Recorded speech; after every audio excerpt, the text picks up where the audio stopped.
Hey guys, so a couple months ago I reached out to Streamlight and asked them if they would have any interest in me doing a product review for them, and they said sure. And I just received this box, so I thought we'd do an unboxing here together, and I'll kind of show what they sent, how it's packaged, and then I'll come back probably with a part 2 with it actually mounted and with all the specs on the product here that they've sent. Really good thick bubble wrapping, and what they have sent is the TLR 1 HL, the high lumen one. I'll either mount this on my Glock 19 or on the M&P 2.0, and then I'll give all the specs on it. Alright guys, so I've had this TLR1 HL from Streamlight mounted onto my M&P 2.0 compact for a little over a month now. Some real quick specs on the light. It is 800 lumens. It has a runtime of 1.75 hours on 2 CR123 lithium batteries. Length is 3.39 inches and weight is just over 4 ounces. Does come in 3 colors. There's a flat dark earth brown, a flat dark earth, and then the black, which is what I have. In the month that I've had it, I have done numerous types of lighting throughout my home, throughout the basement, on the outside of the home, at the gun range, and I'll kind of go over some of that stuff here in a bit. The first thing I wanted to kind of point out is installing the batteries, which you would think would be a very simple process. So this is one thing that I kind of fault Streamlight on a little bit. You can kind of see here in the manual that it shows the battery door in like a vertical position to install them.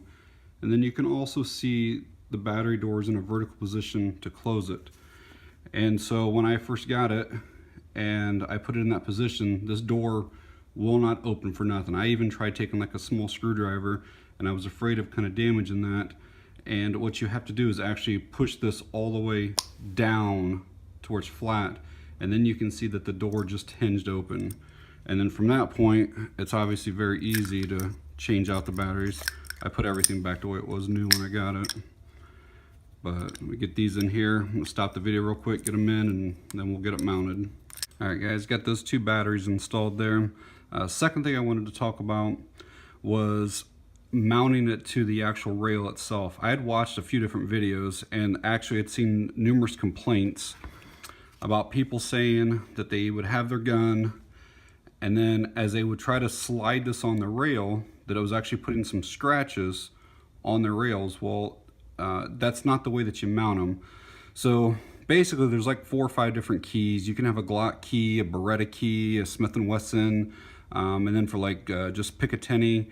But basically all you do with this here is, this is like an actuator, and it actually moves that side there. And more or less you just line up the key with which position you're in, and it's mounted just like that. You don't have to slide it at all. One really nice thing about it is it's toolless to mount it. Basically you can just turn this little dial here. If you do have weak fingers or weak hands, there is a little slot that you could put a coin or a screwdriver or something there. Not really necessary though, but I mean it's on there pretty good. I have probably shot probably 150 to 200, I think 150 rounds with the light on at the range, and never had a malfunction whatsoever. It worked just as it should, never shut off. So the kind of nice features about this is it is ambidextrous. I tend to use my offhand. So yeah, if you were wanting just like a momentary on, you just press down on the left side, or you can push up on the right side. If you want constant on, you push up on the left and you can leave it. And then obviously vice versa, you push down on the right side and just leave it. It also has strobe features in both. So if you want momentary strobe, you push down, release, and then go right back into down again. So it's like this, down, release, right back into down. And then you can do the same thing for constant strobe. So you'd push up, release, and right back up into up. Not exactly sure what the real benefit of that is. Maybe to signal. That's probably a feature that I wouldn't use a whole lot. The light is just incredible.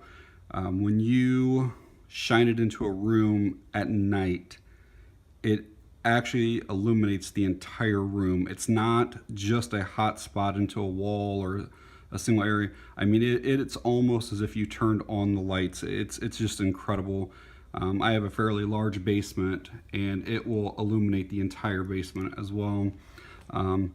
Outside, this thing is just incredible. I have that APLC Glock one that I have mounted onto my Glock 19, and it's almost no comparison to how much brighter the Streamlight is, especially outside. So if you were to ever have to go outside with your firearm for something and had a weapons mounted light, the higher output, the higher lumen, it's definitely the way to go. You can get some like remote switches for these so that you can operate them from back here instead of up here. I'm not exactly sure of the cost of those switches though. And then I know you can also mount these on shotguns or ARs, and then they have like longer switches that you can use for those as well. Because of the 2 batteries, the thing does have a little bit of weight to it. It weighs just over 4 ounces, which you can feel that 4 ounces kind of under the muzzle here. It's not horrible, but you do notice it. But I will say that when I was at the range, that the 4 ounces did not cause like my muzzle to drop or anything. I was only shooting at probably 20-25 yards, but it still was about the same accuracy for what I have. Price on these is around $130 to $150. I've seen them as cheap on eBay as like $90, $95, but most retailers I believe is in the $130 range. They also include all of the little keys here, like the Beretta ones and the Smith & Wesson ones and stuff like that. And then there's an Allen wrench in here. And if you wanted to change those out for different rails, this little screw right there, you just take that Allen key, you back that single screw out, you put the new key in, and you put the screw back in through it. The Glock one will fit everything that I want to put this on though. If any of you are looking for a very good weapons light, this is one that I would highly consider. You know, they're a little bit more expensive, but you do get what you pay for. So, all right, guys. Thanks for watching. I really appreciate it.